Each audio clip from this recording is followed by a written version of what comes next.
driver, leave the road.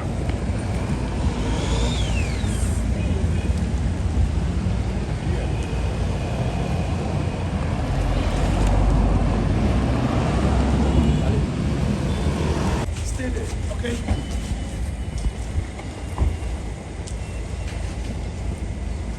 Thank you. Shall we please be seated? Thank you so much.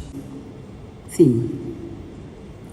We know that Ghana has long positioned herself as a pioneer in our continent's anti-corruption efforts. We were among the first of the nations to ratify the AU Convention on Preventing and Combating Corruption in 2007, and we demonstrated our early commitment to continental standards by submitting the first baseline reports to the AU ABC. Our anti-corruption architecture is built on solid foundations. We have the 1992 Constitution and comprehensive legislation, including the Criminal Offences Act, Whistleblowers Act of 2006, the Right to Information Act of 2019, and the establishment of the Office of the Special Prosecutor in 2017. Our engagement with the AU-ABC review process exemplifies our commitment to continental accountability standards, which we take very, very seriously. And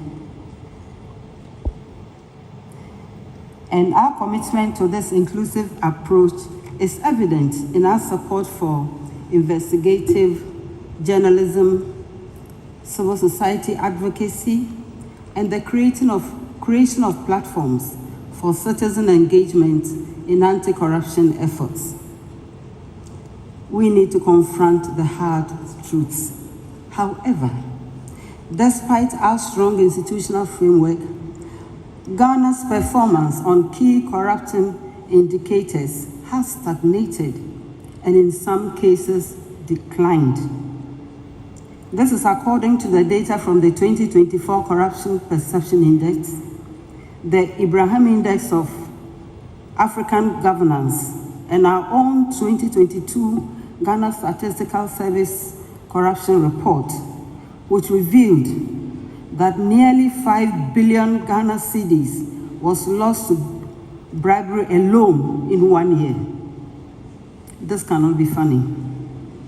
The IMF's assessment that our control of corruption has deteriorated over the last decade, despite outperforming many sub-Saharan peers in other governance aspects, underscores the urgency of our revitalization efforts. And this is where leadership comes in. Let us consider the commitment of the Mahama administration. His Excellency President John Dramani Mahama has demonstrated his commitment to revitalizing Ghana's anti-corruption architecture.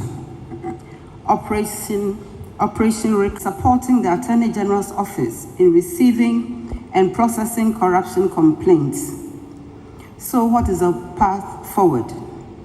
Revitalizing Ghana's anti-corruption architecture requires bold actions across multiple fronts. We must legislate and revitalize unexplained world orders, extending their application to both public officials and private citizens, while anchoring the principle of reverse burden of proof in our Constitution. The revised Conduct of Public Officers Bill will onboard the views of CSOs, anti-corruption institutions, the media, academia, the international community, and all relevant stakeholders to ensure that this bill stands the test of time. The bill will be open to a comprehensive engagement by all stakeholders and its content and passage will once again demonstrate our commitment to accountability and the fight against corruption. Definitely, you talked about the asset declaration, and I agree with the major points you have made. We must ensure also that we have sustainable financing for anti-corruption institutions to reduce their influence and also to enhance their independence. The financing of political parties and national elections must be regulated through comprehensive legislation that addresses both internal party leadership selection and national campaign funding. We need to engage our citizens. No anti-corruption architecture can succeed without active citizen engagement. Civil society organizations, investigative journalists, and ordinary citizens will be the partners in this fight. The Right to Information Act has empowered citizens to demand transparency, but we must do more to educate all of us about our rights and provide accessible channels for reporting corruption. And youth engagement, where are the youth? Are they here?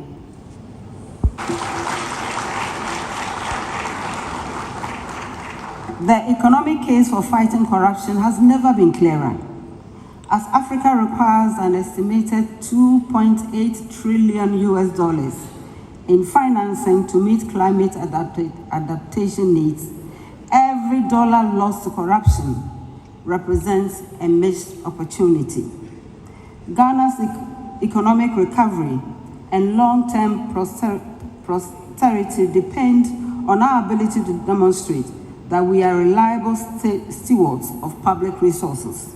International investors, development partners, and our own citizens need the confidence that their contributions will be used effectively and transparently.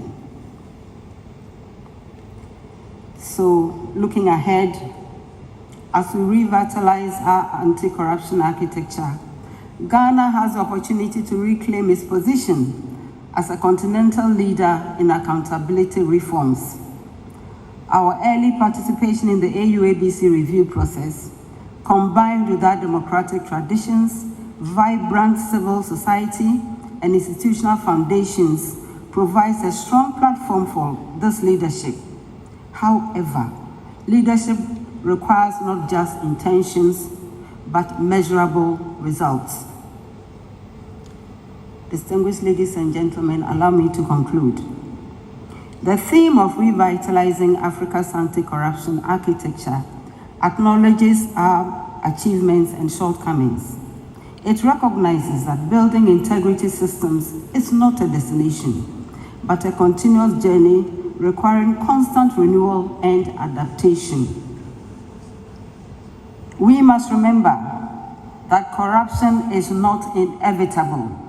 It is a choice to prioritize personal gain over public good, short-term benefits over long-term development, and narrow interests over national progress. Equally, the fight against corruption is a choice to demand better from our leaders and from ourselves, and to build the Africa our children deserve. Let us recommit ourselves to this fight, to revitalize our institutions, strengthen our laws, empower our citizens, and work together across borders. And I like the across borders, because we know that our borders are...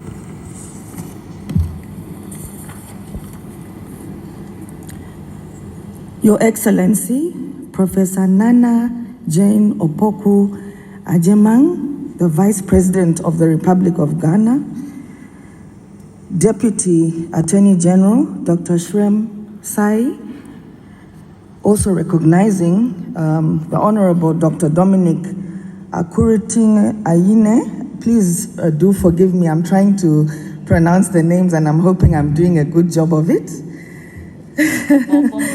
The Minister of Justice and Attorney General of the Republic of Ghana, Mr. Kisi Ajebeng, the Special Prosecutor of Ghana, Dr. Joseph Whittle, Commission on Human Rights and Administrative Justice, SHRAJ, Honorable Nana Oye Bampoe Addo, Deputy Chief of Staff Administration, Professor Francis Dodo, Special Advisor to the securing favors, unquote. This was in 1970.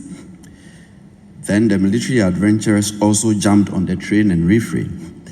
They all sought to justify their forceful takeover of government by pointing to corruption in the administration they wrestled power from. Here, General Ankara, one of the main architects of the overthrow of Nkrumah in 1966, he said, "We have been called upon to rescue the nation from the tyranny and corrupt practices of the past administration," unquote. A few days later, the National Liberation Council stated on the radio, quote, "We want to establish a government based on honesty, transparency, and integrity, values which had been eroded by Nkrumah's corrupt one-party dictatorship." This was in 1966. Then on 13 January 1972, when the champion overthrew the Buzia regime, he addressed us that, quote, "There is a growing gap between the rulers and the ruled, fueled by greed, favoritism, and corruption." This was 72. Then General Ekufu, who staged the palace coup a few weeks after I was born, in 1978, by some accountability in the use of public resources by some officials, unquote.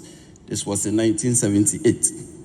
On his second military adventure on New Year's Eve 1981, Rawlings, upon overthrowing the Liman government, lamented, "During the Liman administration, serious allegations of corruption against top functionaries and party intrigue, even in parliament, became a matter of idle gossip.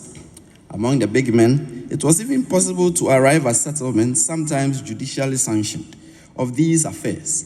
The wealth of the nation was merely the playground of its leaders," unquote. This was in March 1982. Then we adopted our present Constitution into force in 1993, in which we proudly declared the principle of probity and accountability built on a complex system of checks and balances. On the international scene, we ratified the United Nations Convention Against Corruption, UNCAC, on 24 June 2007, and the African Union Convention on Preventing and Combating Corruption around the same time. Under the Constitution, we established the Commission on Human Rights and Administrative Justice, SHRAJ, and tried to clothe it with anti-corruption mandates under Article 218E of the Constitution.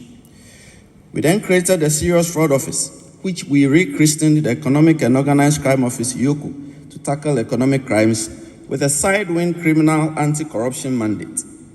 20 years after running this model, it became clear that the SHRAJ anti-corruption model was impractical and it was not working. This is because SHRAJ's real intended purpose, as the National Human Rights Commission and the Ombudsman, rendered it unsuitable to fight corruption in the real sense, and the Article 218E mandate was clearly a stopgap measure for a much more robust and concrete future anti-corruption regime. Further, it saddled SHRAJ with dilapidating inundation, as it lacked any real power in the anti-corruption space, as its mandate does not involve any sanctions. This is because it is required merely to circuitously forward the outcome of its anti-corruption investigations to the Attorney General and the Auditor General. The EOCO setup was also not optimal. This was mainly because EOCO is an agency under the Attorney General's department and is invariably able only to institute criminal proceedings on the say-so of the Attorney General.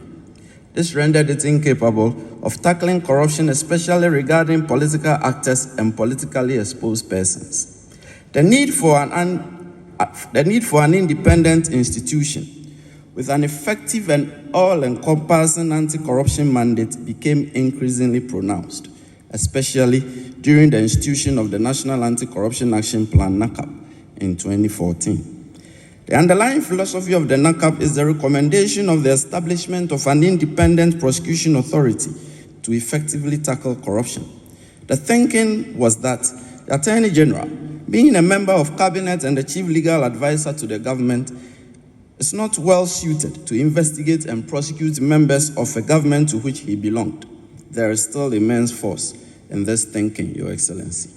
This was the chief consideration that informed the passage of the Office of the Special Prosecutor Act 2017 Act 959, which established the Office of the Special Prosecutor in 2018 as a flagship anti-corruption institution of the Republic with a unique fourfold mandate of investigating corruption and corruption-related cases, prosecuting suspected offenders, recovering and managing assets, and taking steps to prevent corruption. Intended as fulfillment of a campaign promise during the 2016 presidential election process, the OSP is actually the satisfaction of Ghana's treaty obligations under Articles 6 and 36 of ANCAC that requires state parties to establish independent specialized authorities to combat corruption through law enforcement, and Article 5.3 of the African Union Convention. Its outlook is also intended as founded on the Jakarta Statement on Principles for Anti-Corruption Agencies pronounced in November 2012 by parties to ANCAC. Your Excellency, the OSP model